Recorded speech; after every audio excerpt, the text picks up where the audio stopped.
This is E.Wilson, the conversator from the JTC Exchange Radio Show, coming to you live. Trinity Duck Pond Park, Fort Worth, Texas. JTC is on the move. You don't know where you may see us, whether it's New York, whether it's Pennsylvania, whether it's down here in Texas. But I'm standing here, we've been talking about the importance of a father and how important men are in the homes, in the communities, how we can see the crime rate and over 85% of men in prison never had a relationship with their fathers. So we understand at the JTC that having men to be men, to take care of their families, to watch over them is very, very critical. So I'm here with my man Algie, Algernon Williams. And before we get into that, Al, tell them where you live and what's your corporate job. Well, I'm presently living in Lenexa, Kansas, out in the state of Dorothy and Toto. And and my present job, I'm currently working for Homeland Security. Okay. So Al, let me ask you this. On that note, with what we just shared, fatherless homes, single parent homes, I mean, the statistics are really too much to count. And we live in a society where a lot of times, especially for certain women, they don't believe that we're important, or we're just sperm donors. From Algernon Williams' perspective, how important is it for men to be on their game? To talk about the percentage of those things that you just mentioned, to say that they're staggering, that's pretty much an understatement. And truth be told, and I can only speak about this from a personal point of view, those things that you mentioned, the one family, just no man in the house, coming up pretty much fatherless, I can attest to that because that's where I was at. That's I'm old school, but being old school is got nothing to do with it. That's just how long this has been going on. I was fortunate enough to being raised by my mother and my grandmother, and then my grandfather, God rest him, he was around for a minute, so I was able to learn some things from him. But as far as our household in general, those things that took place during that time, they were pretty dark. I want people to understand that, when we're talking about coming from a fatherless home and all that kind of stuff, my home was father. My father left me when I was at the age of 9, and before he left, he made my home a living hell. At this time, I'm the oldest of all my brothers and sisters, so those things that me as a child at that time had to endure, they wouldn't understand because they was too little, you know what I'm saying? But I'm really, I didn't know it at that time, but I'm so glad that God had his hand on me, because through my grandmother and my mother, who I call Ma affectionately, my mother, I know, look, we give women the praise about their strength and how they're able to hold the family together and all this good stuff. My mother is the epitome. If they was to put a picture of a strong woman, this ain't got nothing to do with ethnicity, black, white, red, green. If they was to put the picture of a strong woman over the household on the stamp, they would have to have my mom up on there, because she's been that strong. And it's because of my mother that I've been able to endure a lot of things.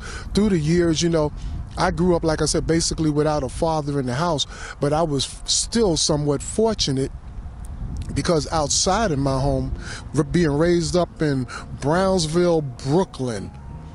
Now, back in the days when I was living there, it was safe to keep your door unlocked. It was all good then.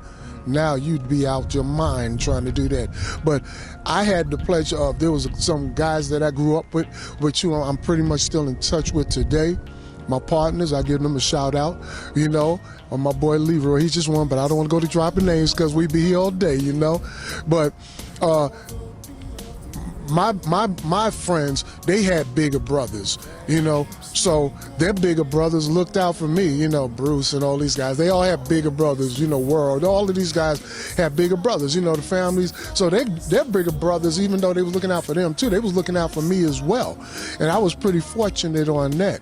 And so when I was coming up, I had to basically be, quote unquote, a father to my brothers and sisters, you know. And I did the best I could, but I didn't really know nothing about what had to be done. You know, I did the best I could. But it's fortunate, once again, for me that all my brothers and sisters, I can say with a smile on my face, all of them grew up. Nobody knew about the inside of a jail cell. You know, we've all had our trials and tribulations, and I'm not going to try to paint a perfect picture, but there was things that we were able to do and at least keep them to a minimum, to the point to where we're at right now, where all of my brothers and sisters are grown and on their own. You know, they got families, they got their kids doing great jobs. My hat goes off to each and every one of them, as well as those that I know. So as far as that, having a father in the house, man, it's so important. Even with me being a father to my son, you know, and I'm not going to make it sound like I'm all this when it was something else, because the truth be told, I could have been a better father, you know, because there was a time in my son's life that I was absent. I was absent for a good minute. And once again, I can say to you that I've been blessed, because my son and I, to this day, right now, as we speak, my son, who I affectionately nicknamed Spider-Man, everybody knows Spider-Man, you know, my son and I are in touch today. My son knows that he could call me at any given time. Me to my son, I'm affectionately called Pop. He's about as big a character as his father is. Anybody that knows Spider-Man, you know, but I'm blessed to still be able to be a part of his life. And he doesn't hesitate. If he has a question about something, my son knows he could call me up at any given time, and I always let him know that if I don't have the answer he's looking for, I'm going to find out. And the thing that is really the nucleus to our relationship is the fact, because my Father, God, has been so good to me that I've been able to speak to my son about him. You know, so my son and I, we do have extensive conversation about my Lord and Savior. You know, is my son perfect? No, neither am I. But he's a very intelligent young man, and I'm glad to know that he has Christ in his life. But most of all, I'm so glad that Christ allowed me to be in my son's life and him in mine. So the father is essential. The father in the home is just like, you need a father in the home just like the air that you need to breathe. That's how important the father in the home is. Well, I tell you what, y'all heard it right there. We are important. Whether you have kids, like he said, whether his father wasn't there, there was other friends who had uncles. So you are somebody's father, and somebody is looking at you, whether you have acknowledged it or not. So on that note, Al, what do you say to the men out there who have kids and are taking care of the family, but they kind of feel like, you know what? My kid right now just looks like the kids next door who doesn't have a father. He's getting in all kinds of mischief and trouble. So does it really matter that I'm there? What do you say to that man to help him to understand that, listen, bro, quitting is not an option? Quitting is definitely not an option. And if I could just put it in simple layman's terms, because JTC is a family-oriented organization, brothers, get your head out your backside. You know, that time for slipping and sliding and jiving and conniving and all that other mess y'all doing, and you know what you're doing. You know, you need to cut it out, man, because our sons and our daughters, they need us. You know, if you quit feeling sorry for yourself and licking those open wounds and talking about woe is me, it ain't about you. It never was about you. You know, I mean, if you put them out there, it's up to you to take care of them. You understand what I'm saying? If you don't have the help, then look for the help. Quit letting that pride ride you to the point to where you got nothing left to give. Because, you know, the word even will tell you, pride comes before the fall. And the thing about it, once you fall and you don't have no concept on the lifestyle that God was expecting us to live, it's going to be very hard to get back up.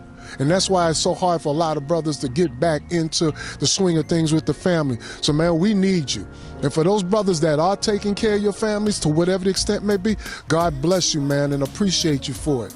You know, because if you can't take care of your own, what do you expect everybody else to do?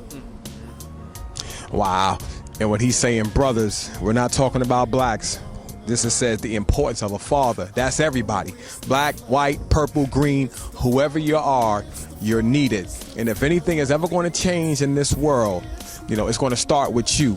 And if our kids and if our homes are going to change, it's going to start with you. If the schools are going to change, it's going to start with you. You don't look at the situation and think it's so overwhelming that your good deeds will not matter. It absolutely will matter. If you help one kid, from going to prison, or one kid from committing suicide, or talking to one kid to help them to understand, listen, man, don't be having sex with all these girls. We need to teach them the things that we did that aren't profitable, and then get rid of the stuff that we know is junk. So this is E.Wilson, the Conversator, with the importance of a father, right here at Trinity Duck Pond Park with a man Algie, Algernon Williams, JTC rep in Kansas. If you need more information on the JTC Exchange, go to www.jtc, the letter X, right here, change.org.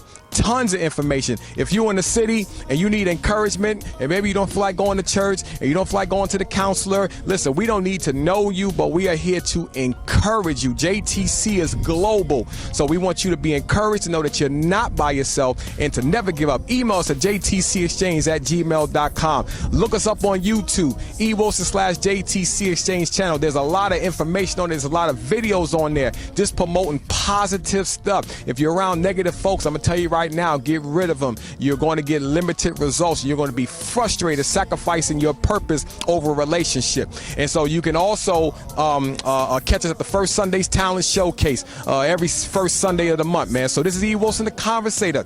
My man Algie, Algie, appreciate you for sharing, brother. I appreciate being here, and just to let the brothers know, for those that need a boost and really trying to get a reality check, for $29.99, I'll slap you into reality, and there won't be no taxes on it. If y'all don't see me no more, that means he threw me in the water, bro. This is E.Wilson, the Conversator from the JTC Exchange Radio Show. Remember, if you're going to have a conversation, make it a good one. We out. We supposed to be serious here, bro. Peace.